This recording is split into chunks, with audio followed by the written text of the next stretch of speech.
Halo, selamat pagi semuanya. Pagi, Bu. Selamat pagi, Bu.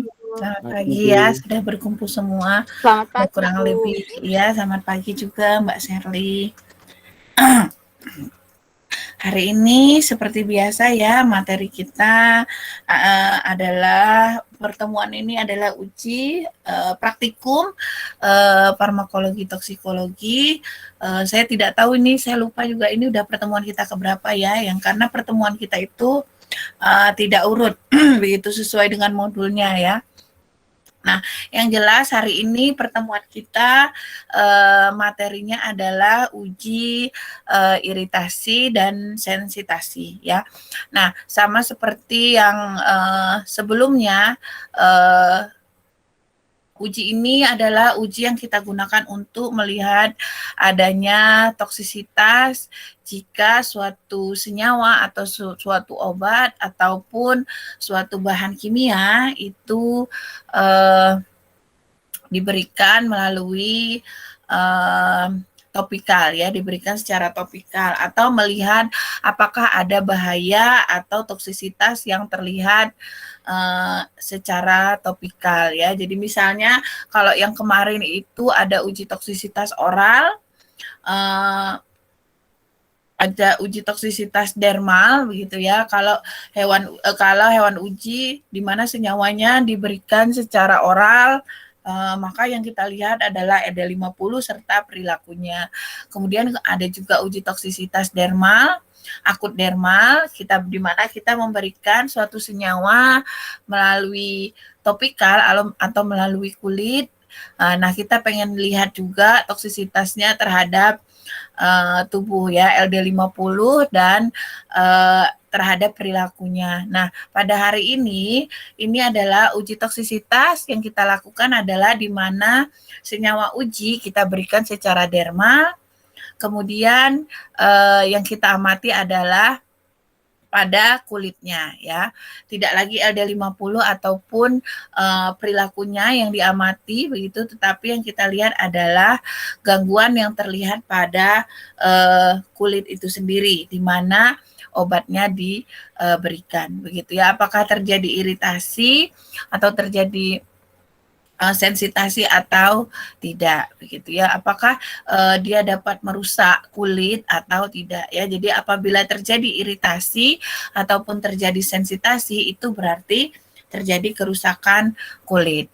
Nah, untuk iritasi dan sensitasi sendiri sebenarnya ujinya hampir sama ya, dimana kalau untuk iritasi itu kita mau melihat bentuk eritema dan udema yang terlihat. Begitu juga sebenarnya pada uji sensitasi. Yang kita lihat adalah eritema dan udema.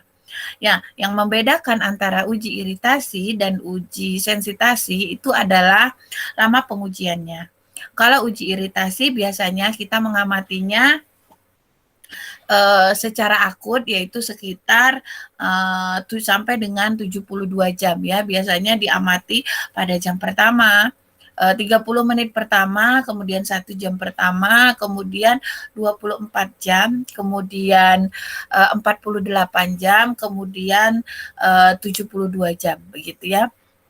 Nah, itu yang termasuk pengamatan iritasi. Jadi pengamatannya sendiri sebenarnya perlakuannya hanya 1 kali, kemudian tetapi pengamatannya bisa kita lihat selama 72 jam begitu ya. Nah, kalau sensitasi biasanya kita mengujinya uji iritasi ditambah dengan uji tantangan atau challenge atau tetapi biasanya uji sensitasi ini ada uji pendahuluan. Jadi ada uji pendahuluan, kemudian ada uji utama yaitu uji iritasi, sama seperti uji iritasi, tapi kemudian ada pengujian ulang pada hari ke-7. Dan kemudian ada pengujian lagi pada hari ke-14 dan ada pengujian lagi pada hari ke-21 ya. Pengujiannya yang dilakukan sama dengan uji iritasi. Jadi uji iritasi ini dilakukan pada hari ke-1, hari ke-7, ke-14 maupun hari ke-21 untuk melihat apakah jika senyawa ini diberikan secara berulang akan tetap menimbulkan gangguan atau kerusakan. Kalau tetap menimbulkan berarti salah satunya kulitnya termasuk sensitif. Nah, satu lagi biasanya dosisnya itu adalah dosis di bawah dosis iritasi begitu ya. Nah, itu kita sebut dengan uji sensitasi. Kita mulai saja. Saya presentasikan dulu ya. Mana?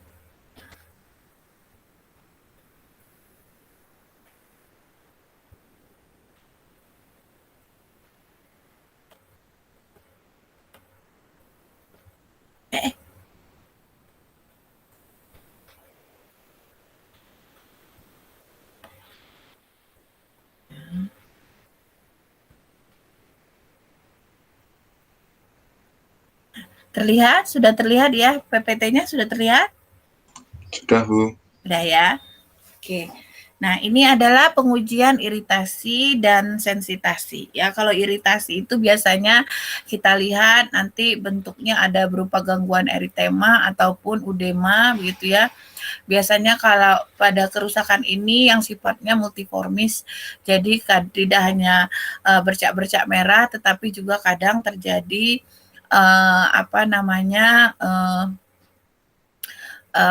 seperti ada kalau kalian lihat suka meruntus ya, atau namanya pruritus nama lainnya, itu biasanya ada iritasi, tapi nanti kalau ada udema atau eritema itu biasanya nanti terlihat kadang sampai terjadi melepuh ya. Kulit itu seperti melepuh, menggelembung, kemudian kadang terisi cairan, kemudian memerah dan nyeri. Biasanya itu nanti yang kita sebut dengan udema begitu ya. Nah, biasanya pada iritasi ketika satu kali pakai gitu ya, dan sensitasi ketika ini dilakukan secara berulang gitu ya. Jadi untuk mengetahui sensitif atau tidak kulit kita. Nah, uji iritasi ini termasuk kategori uji akut begitu. Kenapa akut? Karena kita perlakuannya hanya satu kali begitu ya. Kemudian nanti pengamatannya yang bisa lebih lama. Ya, di sini biasanya memang penggunaannya dikatakan pengujiannya lebih sering dilakukan pada hewan uji, terutama kelinci albino ya, kelinci putih, atau kita lebih sering menyebutnya dengan New Zealand Rabbit atau kelinci New Zealand. Ya, kenapa kita menggunakan hewan uji ini? Karena pertama pertumbuhannya lebih cepat gitu ya. Kemudian ketika terjadi kerusakan, perbaikannya juga lebih cepat. Kemudian kulitnya sensitif, kemudian bulu-bulunya halus, tetapi yang paling penting itu adalah bulunya itu tanpa ada pigmen ya. Jadi ketika kita memberikan sesuatu senyawa, dia menjadi lebih sensitif ya, sehingga sering kita gunakan kelinci albino ini. Jadi kelincinya putih sekali gitu ya, tanpa ada pigmen juga ya, jadi tidak ada melaninnya di sana, sehingga warnanya putih. Jadi ketika kita memberikan sesuatu, ada gangguan pada bulunya, itu akan kelihatan. Kemudian di sini dikatakan bahwa uji iritasi akut dermal ya, untuk mendeteksi efek toksik ketika kita memberikan suatu senyawa yang kita paparkan secara dermal itu dari menit pertama gitu ya. Di sana dikatakan selama 3 menit sampai dengan 4 jam ya. Nanti tergantung pengamatannya kita mau melihat apa gitu ya. Kemudian kalau kita mau melihat derajat iritasi ya, yang biasa dinilai pada uji ini, bisa kita melihat pada interval waktu tertentu ya. Di situ dikatakan kita melihat pada jam ke-1, jam ke-24, jam ke-48, dan jam ke-72 setelah pemaparan sediaan uji. Nah, untuk reversibilitas kita bisa melihatnya sampai dengan 14 hari. Tetapi kalau kita mau melihat adanya sensitasi atau sensitif dari kulitnya, kita harus mengulanginya pada uji challenge ya, pada uji hari ke-14 dan ke-21 ya. Kalau reversibilitas itu hanya pengamatan yang dilanjutkan sampai dengan hari ke-14. Kalau uji challenge itu kita melakukan uji lagi yang diulang pada hari ke-14 dan hari ke-21 gitu ya. Nah, pada prinsipnya uji ini adalah kita memaparkan suatu sediaan uji yang kita asumsikan dia memiliki efek toksik gitu ya pada dosis tunggal pada kulit hewan uji di area kulit terutama di punggung ya, tidak di tengkuk. Kadang ada beberapa pengujian itu dilakukan di tengkuk hewan uji, tetapi kalau kalian baca di BPOM itu sebaiknya pada kelinci, kalau memang kita mau menggunakan kelinci, ataupun pada marmut ya, kita tidak melakukan ujinya pada tengkuk gitu ya, tetapi hanya pada punggung kelinci saja ya. Kemudian kita berikan dosis tunggal pada kulit hewan uji tersebut di area yang sudah kita tentukan. Kemudian dengan membandingkannya pada area yang tidak diberikan senyawa uji atau yang lebih sering kita sebut dengan kontrol negatif. Ya. Nah, tujuan dari uji akut dermal ini, uji iritasi ini adalah untuk menentukan adanya iritasi pada kulit dan serta untuk menilai dan mengevaluasi karakteristik dari zat tersebut ya apabila dia terpapar pada kulit. Apakah dia termasuk penyebab iritasi ringan atau penyebab iritasi sedang ataupun dia merupakan iritan yang berat. Ya, itu tujuannya untuk mengetahui atau menentukan karakteristik dari senyawa ujinya.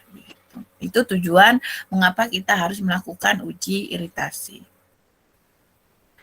Nah, ini sama ya.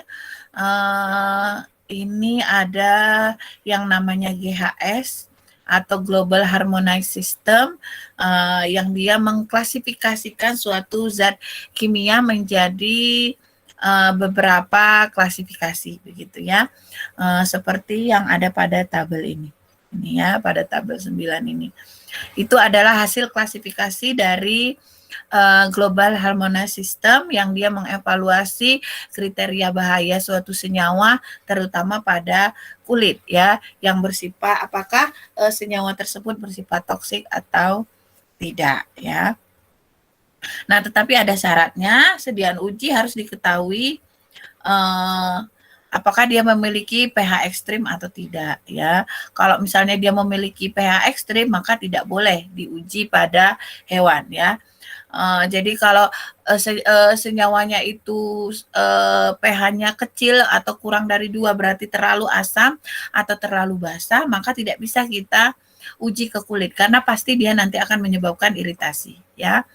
Nah, jadi jika dia tidak memiliki pH yang ekstrim, maka kita bisa klasifikasikan senyawa yang mengiritasi tersebut berdasarkan kriteria GHS ini gitu ya.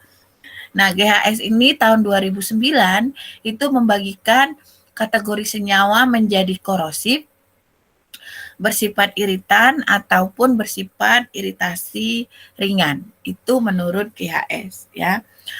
Nah, yang dimaksud dengan suatu senyawa bersifat korosif itu dikatakan bahwa dibagi lagi menjadi kelas 1A, kelas 1B, dan kelas 1C. Ya, jadi kategori korosif itu termasuk kategori 1. Kategori yang bersifat korosif. 1A itu bahwa suatu senyawa itu bersifat korosif jika terjadi pada pemaparan selama kurang dari 3 menit ya. Jadi ketika kita oleskan misalnya ke permukaan kulit, ternyata kurang dari 3 menit, ternyata sudah terjadi iritasi atau terjadi udem begitu ya, atau terjadi kerusakan pada kulit, atau misalnya kulitnya memerah atau melepuh ya. Nah, dengan pengamatan selama kurang dari 1 jam ya, di mana itu terjadi pada satu hewan dari 3 ekor hewan uji. Ya, jadi misalnya kita menguji pada 3 ekor hewan uji dan 1 hewan uji itu sudah menunjukkan kriteria ini, gitu ya. Kriteria ketika kurang dari 3 menit sudah terjadi gangguan pada kulit, maka itu kita maksudkan dalam kategori korosif 1A, begitu ya. Kemudian ada korosif 1B. Korosif 1A itu pernah dicontohkan itu adalah kalau tidak salah Cl2N ya. Jadi dia memang asam. Itu dia makanya suatu senyawa-senyawa yang terlalu asam atau terlalu basa kita masukkan kategori korosif gitu ya. Kemudian ada senyawa-senyawa lain ya yang juga bersifat seperti ini. Kemudian ada yang 1B, karakteristik kategori korosif 1B, di mana terjadi gangguan pada pemaparan selama lebih dari 3 menit sampai dengan kurang dari 1 jam, begitu ya, di mana pengamatannya kurang dari 14 hari, di mana terjadi lebih dari 1 ekor hewan uji ketika kita menggunakan 3 ekor hewan uji. Gitu ya. Jadi misalnya ada 2 hewan uji yang mengalami kategori ini, maka kategori senyawa tersebut adalah korosif tetapi korosif 1B gitu ya. Kemudian ada korosif 1C jika kerusakan atau iritasi ataupun udem ini terjadi keluar kurang dari 1 jam sampai dengan kurang dari 4 jam gitu ya. Tapi pengamatannya selama kurang dari 14 hari dan biasanya ini terjadi lebih dari 1 ekor ya, lebih dari 1 ekor. Biasanya jadi pengamatannya pada kategori kriteria 1C itu hewan ujinya mengalami iritasi setelah lebih dari 1 jam ya, tetapi kurang dari 4 jam. Itu sudah keluar iritasinya begitu ya. Kemudian dan itu terjadi lebih dari 1 ekor pada hewan ujinya. Ya. Kemudian ada kategori 2. Kategori 2 itu kita sebut dengan senyawa tersebut bersifat iritan. Nah, ada 1, 2, 3 juga kategorinya yang kita masukkan kategori iritan. Apabila skor rata-rata untuk eritema atau udem adalah besar dari 2,3 sampai dengan kurang dari 4,0 setelah pemaparan 4 jam dan pengamatan selama 3 hari ya, selama 72 jam. Pada minimal 2 dari 3 ekor hewan yang kita uji. Kemudian atau dia mengalami inflamasi yang tidak sembuh sampai dengan hari ke-14. Terjadi minimal pada 2 ekor hewan uji, kemudian terjadi alopecia atau kerontokan bulu ya pada daerah tertentu, kemudian ada hiperplasia, kemudian ada scaling dan lain sebagainya. Hiperplasia itu berarti ada kerusakan kulit gitu ya. Kemudian ada dia membentuk sisik atau seperti apa ya, kerak begitu ya. Kemudian terdapat efek eritema atau udema yang jelas pada 1 ekor hewan uji walaupun tidak memiliki kriteria di atas ya, walaupun dia tidak memiliki skor, tidak memiliki efek alopecia atau hiperplasia, tetapi ada eritema atau udema ya, yang terjadi pada 1 ekor saja hewan uji ya, itu sudah kita sebut dengan iritan ya. Jadi kategorinya adalah penyebab iritasi. Kemudian ada yang kategori 3 dibagi lagi menurut GSA, ada iritan ringan, di mana jika skor rata-rata dari eritema atau udemnya adalah besar dari 1,5 sampai dengan kecil dari 2,3 setelah pemaparan 4 jam, kemudian pengamatannya selama 72 jam, kemudian setelah terjadi reaksi kulit, tetapi tidak termasuk kategori dari iritan ini ya. Terjadi pada 2 ekor hewan uji minimal ya, jika kita mengujikan 3 ekor hewan uji. Nah, ini adalah kriteria atau penggolongan sediaan uji. Apakah sediaan uji yang kita ujikan nanti pada hewan uji, apakah dia bersifat korosif, iritan, atau hanya bersifat iritasi ringan saja, gitu ya. Itu menurut GSA. Kemudian Nah, kategori respon kelinci sendiri itu ada yang bersifat respon iritasinya 0 sampai 0,4 bersifat sangat ringan. Ini menurut ISO ya, dia membagikan kategori ini kalau menurut ISO, bukan menurut ISA tetapi menurut ISO. Kemudian ada yang bersifat ringan jika kategorinya nilai rata-ratanya adalah 0,5 sampai 1,9. Kemudian iritasi sedang jika 2,0 sampai 49 dan 5,0 sampai 8,0 kita sebut dengan iritasi yang kuat. Nah, biasanya nilai-nilai ini kita lihat nanti berdasarkan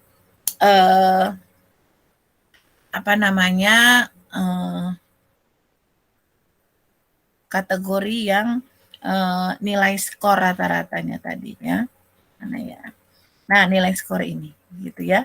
Nih, skornya.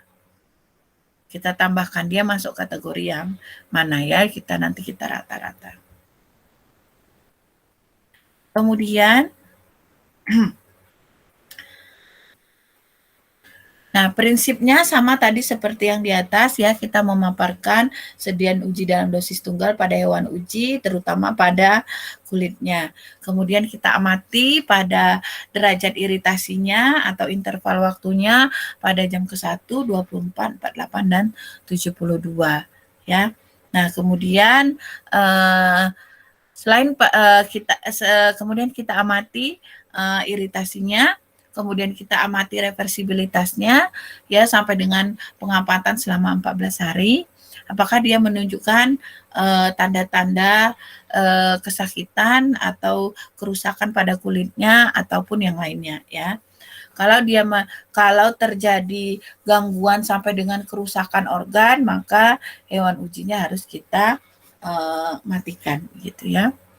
Kemudian untuk pengamatan uji iritasi sendiri terhadap pengaruhnya sebagai zat toksik ya, kita bisa menggunakan prosedur dari OECD. Kategorinya nomor 404 ya pada tahun 2002. Kemudian nanti setelah itu kita amati toksisitasnya, kemudian kita hitung, kita lihat scoringnya begitu ya. Kemudian kalau terjadi kerusakan begitu, terjadi kerusakan atau terjadi gangguan yang berat begitu atau terjadi kematian, maka sebaiknya kita lakukan pemeriksaan histopatologi ya. Untuk menjelaskan kenapa terjadi kerusakan yang berat tersebut ya, maka perlu kita pertimbangkan dilakukannya histopatologi, terutama histopatologi kulit ya. Kemudian, nah ini ada beberapa prosedurnya sesuai dengan yang Badan POM gitu ya 2014, bahwa kalau kita mau melakukan uji iritasi ini, maka sebaiknya kita gunakan hewan uji yang lebih besar. Maka oleh karena itu yang direkomendasikan adalah kelinci, ya, terutama kelinci albino jantan dan betina, di mana dia lebih sensitif, kemudian kulitnya lebih sensitif karena dia tidak ada melaninnya, sehingga jika ada perubahan terlihat sangat jelas. Kemudian dia pertumbuhannya dan perbaikan kulitnya juga lebih cepat begitu ya. Kemudian nah sebaiknya sebelum pengujian ini kita mulai, kita harus tetap mengaklimatisasi hewan uji. Nah, biasanya aklimatisasi ini dilakukan kurang lebih dalam waktu 5 hari. Ya, dimasukkan dalam suatu kandang individual. Yang dimaksud dengan kandang individual itu adalah di mana kandangnya atau strainer untuk kelinci itu adalah satu ekor, adalah satu kandang itu hanya terdiri dari satu ekor ya. Kenapa harus dilakukan ini? Untuk menghindari terjadinya stres kelinci yang disebabkan karena misalnya kandangnya terlalu penuh, kemudian kandangnya terlalu sempit, atau misalnya berantem dengan yang lainnya, misalnya, dan lain sebagainya. Begitu ya. Oke, maaf ya karena saya lagi batuk, jadi mungkin kadang-kadang saya batuk begitu ya, atau kadang-kadang saya harus minum. Karena kalau tidak nanti saya batuk lagi.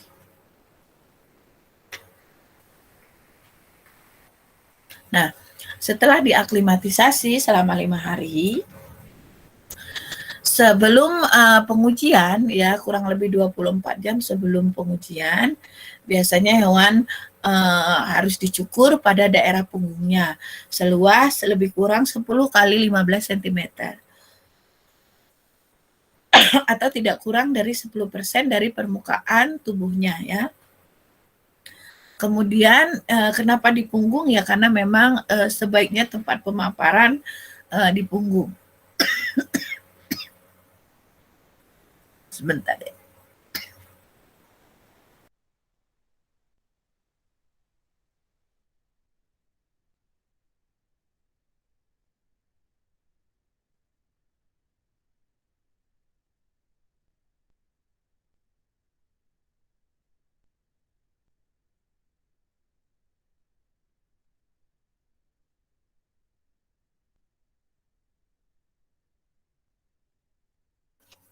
Ya, maaf ya, soalnya saya lagi batuk. Kemudian saya lanjutkan ya.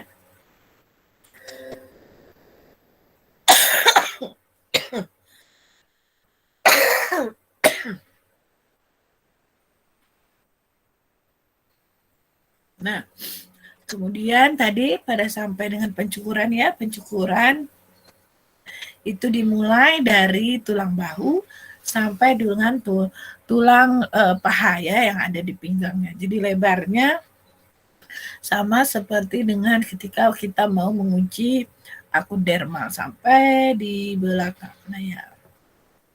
Nah, kurang lebih seperti ini ya. Jadi sampai di punggungnya, seharusnya sampai di sini.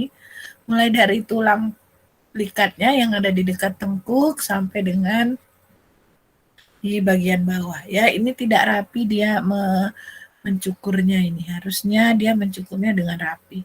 Segi 4 seperti itu ya. Kurang lebihnya. Nah, seperti ini.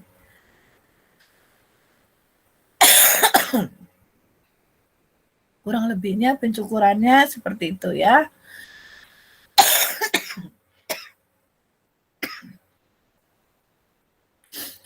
Nah, kenapa tidak boleh di bawah? Karena kalau di bawah tubuhnya itu nanti susah kita melakukan pengamatannya, begitu ya. Kemudian di bagian bawah tubuhnya kalau itu betina juga ada payudaranya, begitu ya, sehingga kita tidak bisa menggunakan yang bagian bawah tubuhnya. Maka biasanya pengujiannya yang kita cukur adalah bagian atas tubuhnya, begitu ya. Kemudian pencukurannya bisa dituliskan di setengah ke bawah badan pada setiap sisi ya. Nah, di mana hewan yang kita gunakan itu harus sehat. Kemudian dosis uji. Dosis ujinya biasanya, nah ini tergantung dari mau berapa peringkat dosis yang mau kita gunakan ya. Dosis yang digunakan sediaannya kalau itu sediaan ujinya cair adalah sebanyak 0,5 mili begitu ya. Kalau sediaan ujinya padat atau semi padat, maka kita bisa gunakan sebanyak 0,5 gram begitu ya. Kemudian kalau sediaan yang mau kita uji itu berupa wadah atau alat kesehatan, maka biasanya kita ekstraksi dulu atau preparasi dulu, kita lakukan pencucian dan lain sebagainya. Setelah itu nanti itu yang akan kita preparasi dulu begitu ya. Nanti baru kita hasil ekstraksinya itu yang kita larutan hasil ekstraksinya itu yang kita gunakan. Jadi misalnya atau ada wadah tertentu, wadahnya kita rendam dengan larutan. Nah, dengan larutan tertentu, nah nanti larutannya itu yang kita gunakan gitu. Nah, itu pun juga bahwa senyawa yang sampelnya, volume larutannya yang kita gunakan juga sebanyak 0,5 mili kalau kita mau mengujikannya ke hewan uji gitu ya. Jadi ini tidak hanya bisa digunakan terhadap obat-obatan saja, tetapi juga terhadap alat kesehatan. Kemudian cara pemberian sediaan ujinya kita paparkan gitu ya di area kulit kurang lebih untuk satu peringkat dosis itu sekitar 2 kali 3 cm. Jadi 6 cm kubik ya kurang lebihnya dikali di ini saja di apa namanya bisa kita gambar gitu ya kurang lebih 2 kali 3 cm di punggungnya tadi gitu ya. Kemudian setelah kita paparkan, setelah misalnya kita oleskan begitu ya pada daerah yang sudah kita tentukan begitu, kita oleskan 0,5 gram kalau dia sediaan uji padat atau semi padat, atau kalau cair kita berikan di sana, kita oles pada permukaan kulitnya. Kemudian setelah kita oleskan ditutup dengan kasa steril. Kemudian setelah itu ditutup lagi dengan plester dan yang plesternya yang bersifat non iritan. Kemudian kita tutup dengan plester yang bisa menutup bagian itu dengan baik begitu ya. Kemudian, jika pemberian secara langsung tidak memungkinkan, kalau misalnya bentuknya cair atau pasta, sediaan uji dioleskan terlebih dahulu, bisa pada kasa, lalu kasanya yang ditempelkan pada kulit. Ya, jadi kalau misalnya terlalu cair, kalau kita teteskan, nanti dia menetes begitu ya, nggak mau menempel pada kulit, ya bisa kita oleskan dulu saja pada kasa, nanti kasanya yang kita tempelkan pada kulit.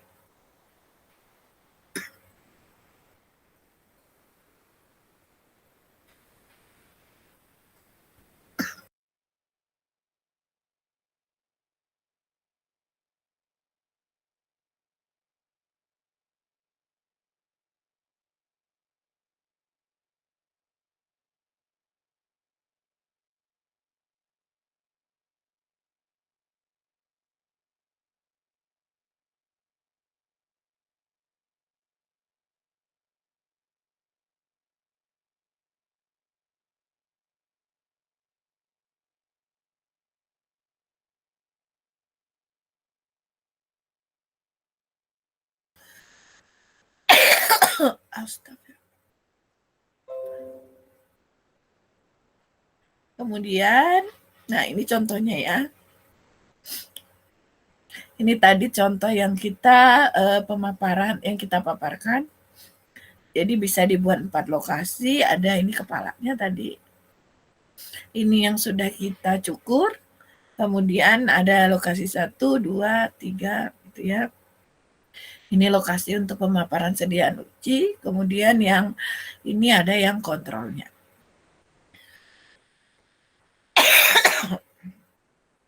Ini untuk 1 ekor hewan uji.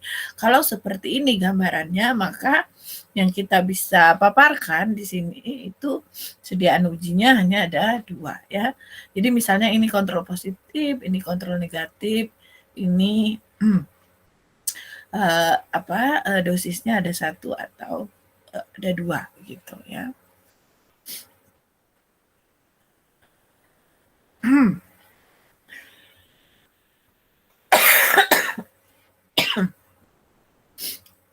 Baik, ini ada tahapan ujinya.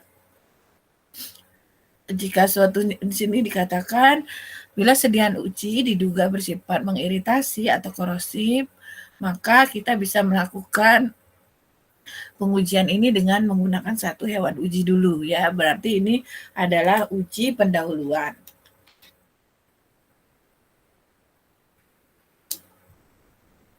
Kemudian pada 1 hewan uji tersebut dibuat 3 tempelan atau patch untuk 3 pemaparan ya. Tempelan 1 dibuka setelah 3 menit, Jika tidak terlihat reaksi kulit yang serius, maka tempelan 2 dibuka setelah 1 jam. Jika pemaparan tidak mengakibatkan iritasi yang parah, maka tempelan yang ketiga kita buka pada jam keempat.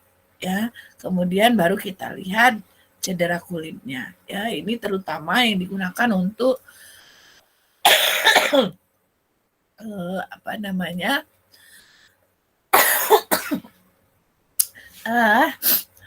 Untuk senyawa yang bersifat korosif gitu ya. Jadi kita tidak harus menggunakan hewan uji banyak-banyak gitu ya, langsung 3, tetapi kita coba dulu dengan 1 hewan uji. Kalau memang dia bersifat ya, sangat iritatif atau sangat korosif, maka kita lakukan tahapan uji yang ini gitu ya. Kalau misalnya tahapan uji ini terlihat, maka dia bersifat senyawanya bersifat korosif ya. Kalau misalnya jika efek korosif ini terlihat setelah 3 menit atau 1 jam, maka uji dihentikan. Semua tempelan dilepas, ya berarti sama. Kemudian pengamatan dilanjutkan selama 14 hari, kecuali jika korosi terjadi di awal pengujian. Jika tidak terlihat efek korosif setelah pemaparan 4 jam, maka pengujian dilanjutkan dengan menambah 2 hewan uji masing-masing yang dipaparkan selama 4 jam. Begitu ya. Ini adalah penetapan pengujian untuk senyawa yang bersifat korosif. Begitu ya. Jadi kalau misalnya kita menggunakan 1 hewan uji, tempelannya ada 3 begitu ya. Kalau tempelan pertama itu kita buka setelah 3 menit, ternyata ada efek korosifnya, kulitnya sudah terluka, merah, melepuh dan lain sebagainya, itu ketika kurang dari 3 menit ataupun kurang dari 1 jam begitu ya, maka kalau itu sudah timbul, maka tempelan yang lain juga dilepas. Kemudian kita hanya mengamatinya saja selama tinggal diamatinya saja selama 14 hari begitu ya. Tetapi kalau misalnya tempelan ke-1 dibuka, tempelan kedua dibuka begitu ya, kemudian sampai dengan tempelan ketiga dibuka setelah 14 jam tidak ada efek korosif, maka kita bisa menambahkan 2 hewan uji lagi begitu ya, untuk dilakukan uji tambahan atau uji berikutnya begitu. Karena biasanya untuk menguji iritasi ini kita menggunakan 3 hewan uji. Maka kalau setelah 4 jam dibuka sebelum 4 jam itu tidak ada efek korosif yang terlihat, maka kemungkinan besar senyawanya tidak bersifat korosif. Maka kita hanya menguji nanti yang sifatnya iritan gitu ya. Kemudian, bila sediaan uji diduga tidak bersifat mengiritasi atau korosif, digunakan 3 hewan uji. Masing-masing dibuat 1 tempelan dengan periode pemaparan selama 4 jam. Ya. Kemudian ini adalah uji pendahuluan kalau seperti ini ya, kalau hanya menggunakan 1 tempelan. Kemudian residu setiap uji dihilangkan menggunakan air atau pelarut lain setelah pemaparan 4 jam. Artinya apa? Artinya kalau setelah 4 jam ternyata tidak ada ini ya, tidak ada efek begitu, tidak ada yang terlihat. Kalau kita mau menggunakan hewan ujinya lagi, maka punggung hewan ujinya tadi, residu yang tertinggal di situ yang kita oleskan itu kita hilangkan dengan menggunakan air atau pelarut lain, gitu ya. Setelah pemaparan 4 jam. Nah, kemudian menurut OECD apa saja yang dinilai untuk menilai suatu reaksi kulit? Yang pertama adalah terlihatnya adanya eritema. Ya, skornya kalau tidak ada eritema skornya 0. Kemudian eritema sangat kecil atau sulit dibedakan maka nilainya 1. Kalau eritema terlihat jelas nilainya 2. Kalau eritemanya sedang sampai parah 3. Kalau yang parah dia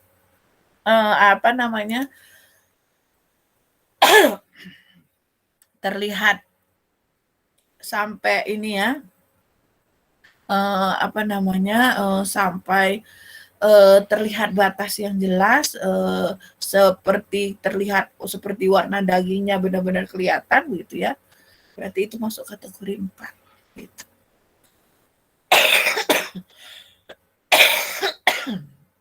Kemudian berikutnya kita lihat ada udem atau tidak begitu ya.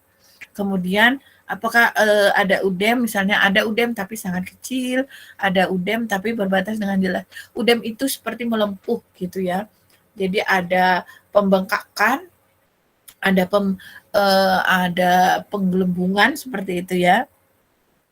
Di sini ada udem dengan tingkat menengah luasnya sekitar 1 mm, kemudian ada udem parah kalau luasnya lebih dari 1 mm dan melebar ke area pemaparan pada sediaan uji. Jadi misalnya udemnya tadinya melepuhnya itu hanya bagian kecil tertentu gitu, tetapi ketika dia melebar, maka nanti nilainya skornya juga akan semakin membesar gitu ya. Nah, kemudian ini penilaian reaksi kulitnya, jadi yang kita hitung adalah skor eritema dan skor udemnya gitu ya. Kemudian ini sama ya, ini kalau ini menurut Sani dan Lukmayani tahun 2010.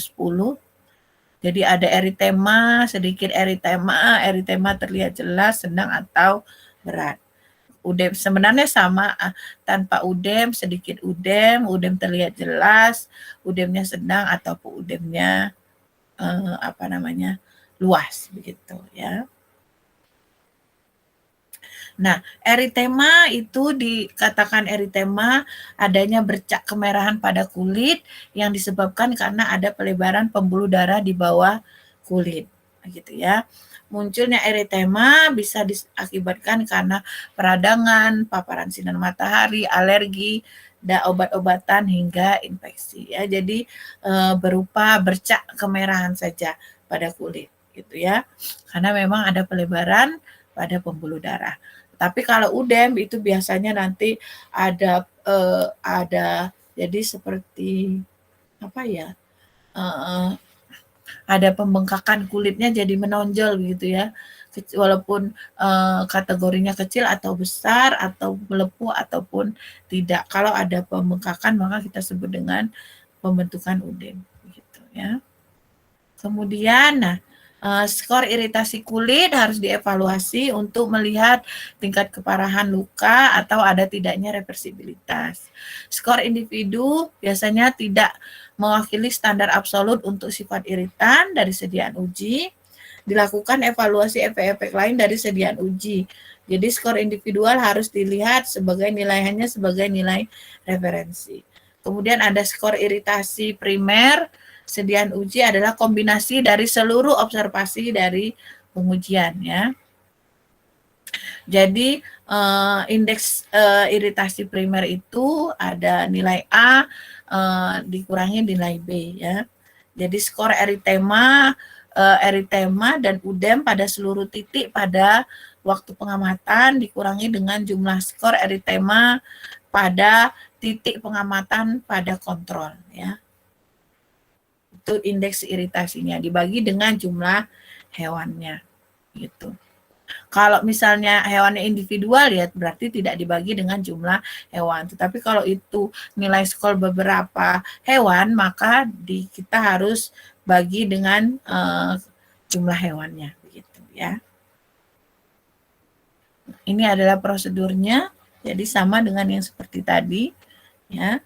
Kemudian ini jadi kelincinya, jadi kelinci albino ya, kelincinya putih sekali.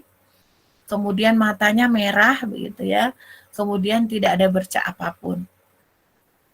Kemudian ini kenapa ada bercak? Ini biasanya penanda ya. Yang diberikan oleh peneliti untuk menandai ini kelinci nomor berapa. Nah, ini dilihat dibagi menjadi 4 bagian seperti ini. Kemudian atau bisa juga seperti ini pada pengamatannya ya.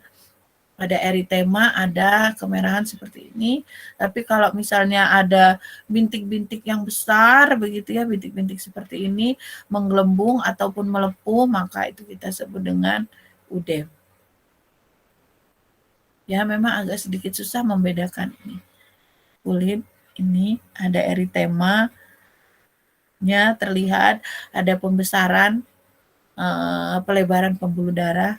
Oh, ini ada udemnya, ya, udemnya terlihat. Bukan pori-pori pada kulit kelincinya ya, tetapi biasanya ada.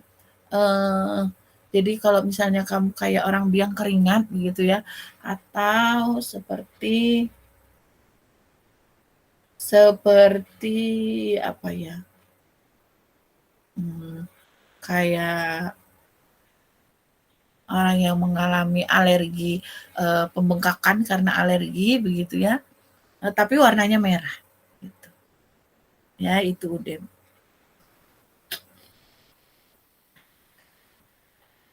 Nanti coba kalian boleh lihat mana yang dikategorikan dengan udem gitu ya. Jadi biasanya saya tidak mendapatkan gambar yang begitu jelas apa yang dimaksud dengan bagaimana udem, tapi terlihatnya cuma seperti ini ya. Ada pelebaran dan ada udem gitu. Itu yang diukur begitu ya. Nah, jadi misalnya pengukurannya seperti ini ya. Jadi kalau pada pengukuran ini dia hanya mengamati pada waktu ke-24 dan waktu ke-72 jam. Yang diamati adalah eritema dan edema. Eritema dan edema ini yang terlihat pada daerah yang terpapar zat ujinya begitu ya. Apakah timbul eritema ataukah timbul edema. Jadi misalnya ini ada standarnya, standar eritemanya gitu ya. Kemudian ada pada pengujiannya, oh ternyata tidak ada begitu ya. Kemudian pada rabid kelinci nomor 2 pada pengujian hanya ada 1 edema, tidak ada eritema bisa juga begitu ya. Kemudian pada kelinci nomor 4 hanya ada 1 eritema, tapi tidak ada edema misalnya. Itu pun terjadi pada 72 jam ke-72 misalnya. Nah, biasanya seperti ini. Kalau seperti ini biasanya nanti kita lihat skornya misalnya 1 gitu ya. Hewan uji yang kita gunakan berapa, nanti kita lihat skornya berapa. Gitu ya. 2 misalnya di sini skornya 1 kemudian dibagi dengan seluruh hewan ujinya. Nilai skornya jadinya berapa gitu ya. Karena memang kebanyakan pada pengujian itu jarang sekali terjadi iritasi atau udem begitu ya pada senyawanya. Oke ya. Nah, untuk sekarang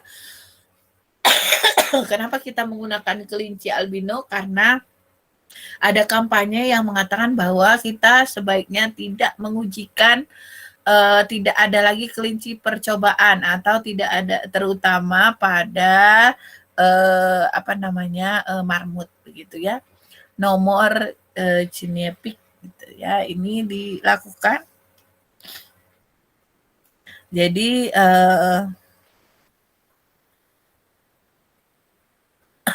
karena adanya takutnya ada penyalahgunaan hewan uji gitu ya, maka ada kampanye bahwa sebaiknya kita tidak melakukan pengujian terhadap hewan uji begitu ya. Jadi sebaiknya tidak lagi menggunakan hewan uji, terutama untuk pengujian yang secara hanya untuk mengujikan uji kulit begitu ya, atau uji iritasi.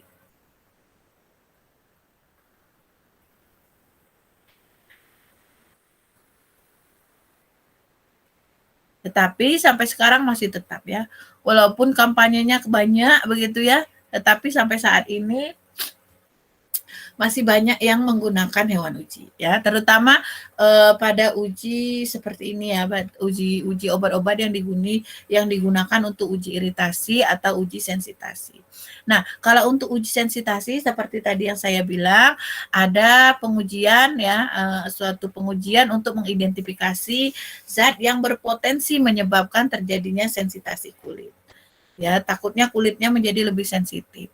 Prinsipnya yang membedakannya dari uji iritasi, uji sensitasi biasanya kita ada uji pendahuluan, kita mencobakannya, hewan ujinya kita induksi dengan CFA atau Fred Complete Adjuvant. Bisa dengan CFA, bisa juga dengan tidak, begitu ya. Cuman kita mengujikannya, kita uji dulu dengan menginjeksinya secara intradermal, kemudian diuji secara topikal untuk membentuk respon imun, ya. Kemudian nanti baru diuji seperti biasa dengan melakukan uji challenge test pada hari ke-14. Sedangkan untuk derajat reaksi kulit tetap sama, kita tetap menggunakan skala dari Magnusson dan Klikman tadi, ya, yang ini yang ini ya. Skornya kita tetap menggunakan ini, skor iritasinya, dan tetap menggunakan kategori ini, ya. Tetap menggunakan kategori ini, tetapi untuk derajatnya kita tetap menggunakan ini. Ya, ini penilaian reaksi kulit derajat, menilai reaksi iritasi atau uji sensitasi pada kulit. Ya. Uji sensitasi. Nah,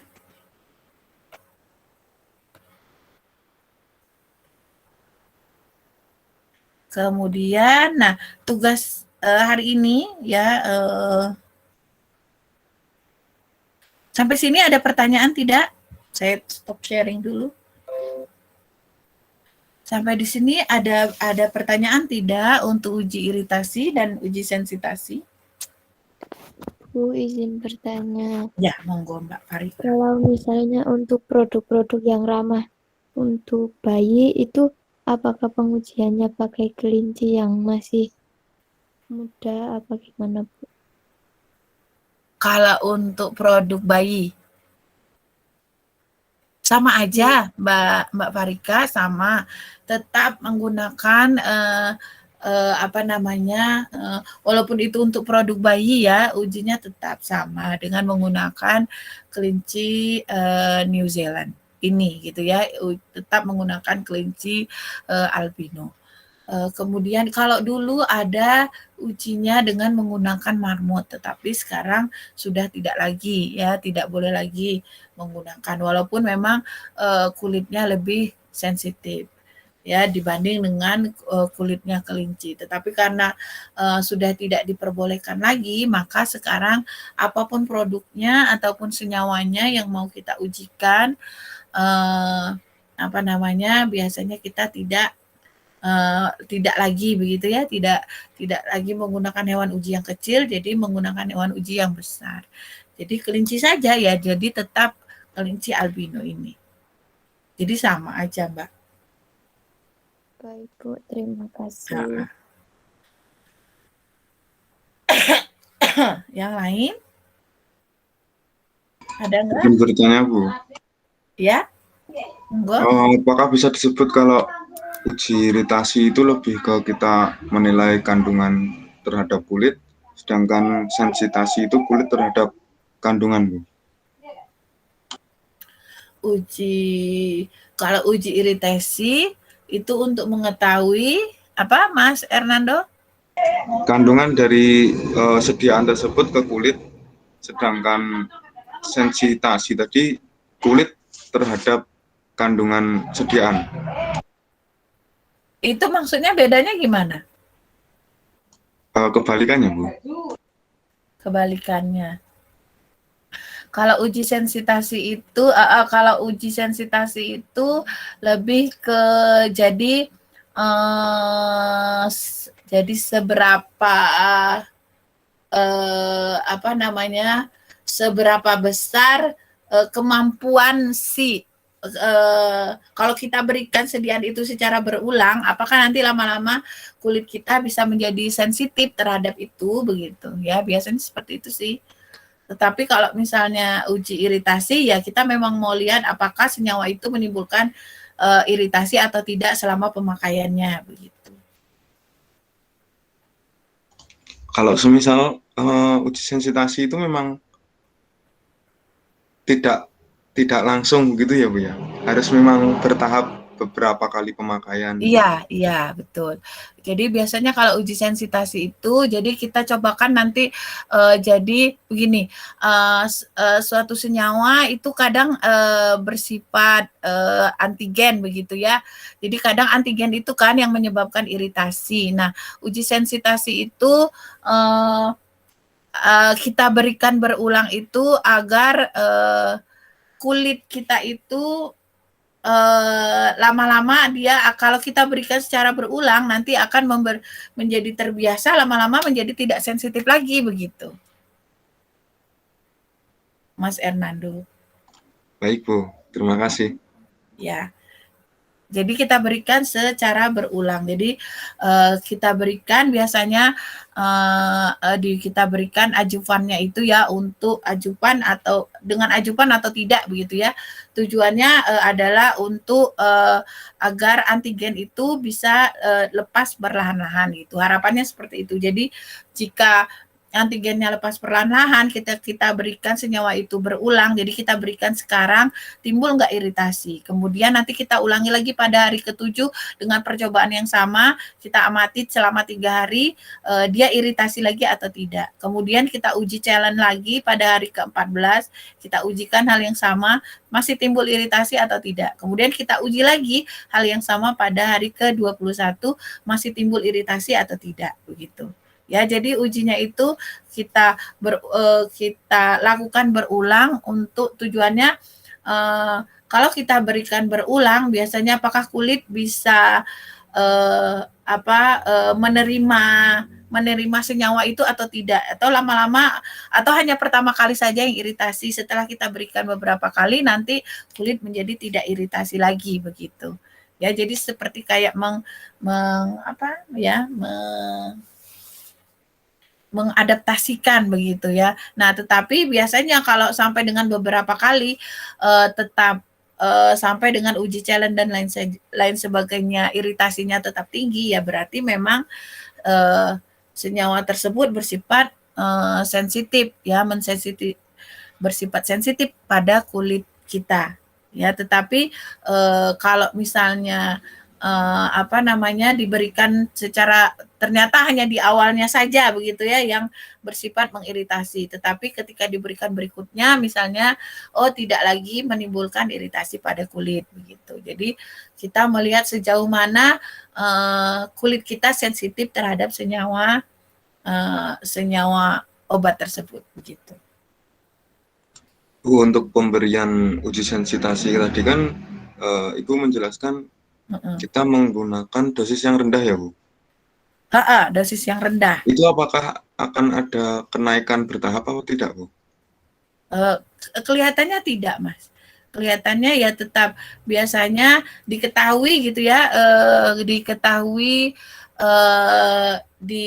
dengan uji iritasi yang awal diketahui ternyata dosis iritasinya segini nih gitu ya. Nah, nanti untuk uji sensitasinya biasanya kita menggunakan dosisnya di bawah itu, di bawah dosis iritasinya. Tapi pada pengujian pengulangannya dosisnya tetap sama. Baik Bu, kalau misal apakah ada kemungkinan untuk pemberian yang pertama tidak terjadi iritasi, selanjutnya pada mungkin hari ke-21 bisa terjadi iritasi, apakah ada kemungkinan Bu seperti itu? Diberikan hari pertama saya tidak tahu ya Mas, karena saya tidak pernah menemukan kasus yang seperti itu. Tetapi biasanya yang paling sering muncul iritasi itu adalah pertama kali kontak. Jadi kalau kontak yang terakhir itu, misal kontak pertama tidak, tapi kontak terakhir terjadi iritasi, itu sangat kecil kemungkinan atau mungkin tidak pernah terjadi mungkin ya Bu? Saya tidak nemuin kasusnya, pernah ada atau tidak gitu ya Mas ya, saya juga tidak tahu. Mungkin saja pernah, tetapi kalau kemungkinannya harusnya biasanya iritasi itu ketika dia muncul di hari pertama, hari kedua, hari ketiga, mungkin hari pertama, pengujian pertama di hari yang pertama iritasi begitu ya, di hari ke-7 diuji cobakan lagi, kemudian biasanya timbul di hari uji ketiga, di hari ke-14 diujikan, bisa timbul, bisa tidak, tetapi umumnya timbul begitu ya. Nanti hari ke-21 diujikan, nah bisa timbul, bisa tidak begitu. Baik Bu, terima kasih penjelasannya. Ya, jadi biasanya untuk mengetahui sensitivitas kulit itu, jadi kalau sampai hari keempat dia masih timbul, berarti dia bersifat kulit kita sensitif dengan senyawa itu. Jadi biasanya tidak boleh digunakan begitu ya, karena sampai dengan beberapa kali penggunaan kulit kita tetap menganggapnya sebagai antigen begitu ya. Atau tetap menimbulkan reaksi. Harusnya kalau misalnya dia tidak bersifat tidak bersifat mensensitasi pada hari terakhir, dia tidak muncul begitu. Begitu Mas Hernando. Atau coba Mas Hernando nanti ini deh searching cari uji sensitasi. Ada yang mau uji sensitasi ketika di hari uji challenge-nya itu, atau di pengujian tantangannya itu masih timbul eritema atau tidak begitu ya. Karena itu walaupun kita mengujinya hari pertama, hari ke-7, 14 dan 21 itu yang kita amati tetap sama ya. Timbul iritasinya berupa eritema atau udema itu timbul atau tidak begitu. Ya, jadi yang diamati itu adalah eritema dan edemanya yang kita amati. Kalau timbul maka bersifat kalau timbul maka berarti dia bersifat mengiritasi begitu ya. Kadang dia mengiritasi di awal tetapi pada pemberian berikutnya tidak lagi mengiritasi. Nah, kita harapkan makanya kita uji sensitasi begitu ya.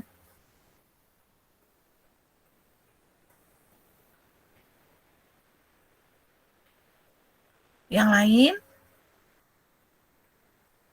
Ada lagi enggak? Sudah jelas Bu. Memang kalau orang yang menguji sensitasi agak jarang ya, karena biasanya yang diuji yang banyak diuji itu hanya uji iritasinya saja. Jadi kalau kalian dapat uji sensitasinya yang menggunakan ajuvan atau tidak, nanti boleh boleh berbagi dengan kita gitu ya. Karena kan satu kali uji iritasi itu pengamatannya tadi jam pertama, jam ke-24, jam ke-48 dan jam ke-72 ya. Nah, itu setiap satu kali uji iritasi. Nah, biasanya kalau uji sensitasi kita mengulanginya nanti ada hari ke-14 dan ada hari ke-21. Yang dinilai adalah tetap sama ya, itu derajat iritasi dan derajat edema ya. Derajat misalnya skornya pada satu hewan uji nilainya 1 gitu ya. Kemudian kalau misalnya kamu menggunakan 3 hewan uji, ternyata ketiga hewan ujinya itu skornya 1, maka biasanya nanti kita tambahkan masing-masing skor 1, 1, 1 dibagi 3, maka nilainya tetap 1. Tapi misalnya hewan ujinya 3 ekor hewan uji, skor yang keluar adalah nilainya 2 begitu ya, eritemanya terlihat jelas. 2 hewan uji yang terkena, jadi 2, kalau hewan uji yang terkenanya adalah 2, maka nilainya 4, tetapi pembaginya tetap 3 ya, 3 hewan uji. Jadi nilai skornya itu nilainya 4, tetapi pembaginya tetap jumlah seluruh hewan uji begitu ya.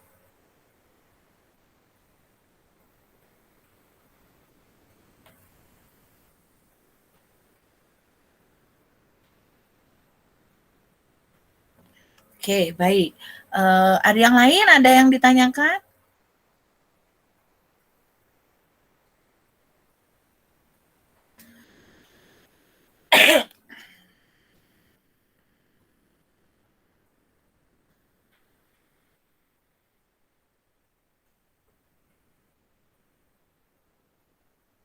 Ada atau tidak? Oke, kalau tidak,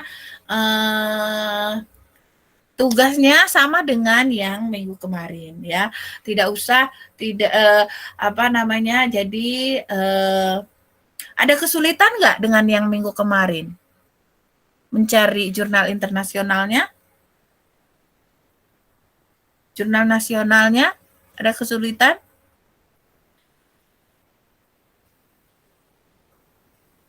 Untuk uji teratogenik? Yang minggu lalu tidak, Bu. Tidak, Bu. Tidak, Bu. Tidak ya? Banyak kan ya yang terkait ini. Nah, untuk minggu ini saya rasa begini saja. Jurnalnya, jadi carilah jurnal gitu ya.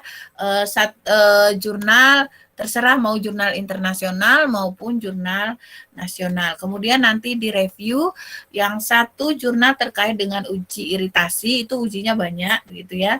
Baik yang nasional maupun internasional, dan satu untuk uji sensitasi begitu ya, yang boleh yang menggunakan ajuvan ataupun tidak, boleh yang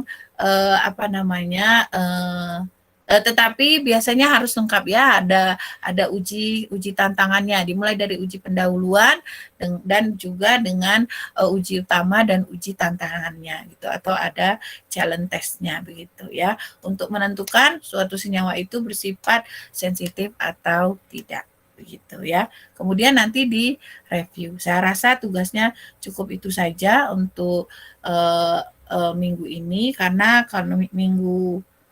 kalau untuk prosedurnya saya rasa kalian juga sudah tahu gitu ya, harus mencari di mana. Kemudian kalau bisa ketika mereview, tolong juga direview dia acuan prosedurnya dari mana ya. Apakah dia menggunakan OECD atau tidak, atau menggunakan Badan POM misalnya, atau menggunakan metode yang ditentukan, atau metode yang baru lagi, misalnya yang ditentukan oleh asosiasi yang baru, bukan OECD, bukan Badan POM, atau bukan GSH gitu ya. Paham maksudnya? Izin bertanya, Bu. Nah, monggo Mbak Sherly. Untuk pengumpulannya apakah seperti kemarin, Bu? Iya, pengumpulannya seperti kemarin aja ya, minggu berikutnya. Sebelum minggu berikutnya, kita kan hari Jumat ya, hari Selasa begitu ya, biar kalian tidak terlalu berat, tidak menumpuk tugasnya begitu. Baik, Bu, terima kasih. Oke, Mbak Farika ada pertanyaan? Iya, Bu. Tadi berarti review jurnalnya itu yang satu iritasi, yang satu sensitasi ya, Bu? Iya, jurnalnya boleh nasional, boleh internasional. Berarti milih salah satu ya, Bu? Iya, salah satu aja. Baik, Bu. Salah satunya maksudnya tetap ada dua ya, satu untuk uji sensitasi, satu untuk uji iritasi ya, Mbak Farika ya? Iya, Bu. Ya, oke. Yang lain ada?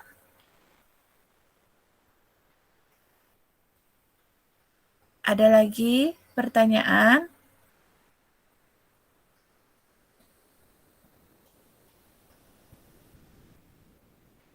Tidak? Sudah jelas, Bu. Tidak ya. Baik, kalau tidak ada, saya rasa saya cukupkan untuk tutorial dari saya tentang terkait uji sensitasi dan uji iritasi. Saya harap dengan membaca jurnal yang kalian cari nanti itu akan menambah pengetahuan kalian tentang lebih lanjut tentang uji iritasi dan uji sensitasi. Begitu juga, jadi kalau membaca jurnal harus sampai habis ya. Jadi hasil dan kesimpulannya juga tolong dibaca begitu ya. Hasilnya bagaimana. Oke, baik, saya rasa itu dulu yang dapat saya berikan hari ini. Terima kasih atas perhatian dan kehadirannya. Jangan lupa absen begitu ya. Saya akhiri pertemuan kita hari ini. Wassalamualaikum warahmatullahi wabarakatuh. Waalaikumsalam warahmatullahi wabarakatuh. Terima kasih, Bu. Ya, terima kasih semuanya. Maaf kalau saya hari ini batuk-batuk ya. Semoga lekas sembuh, Bu. Amin. Semoga. Terima kasih Mas Hernando. semuanya. Saya duluan ya. Saya leave dulu ya. Terima kasih. Terima kasih, Bu. Ya.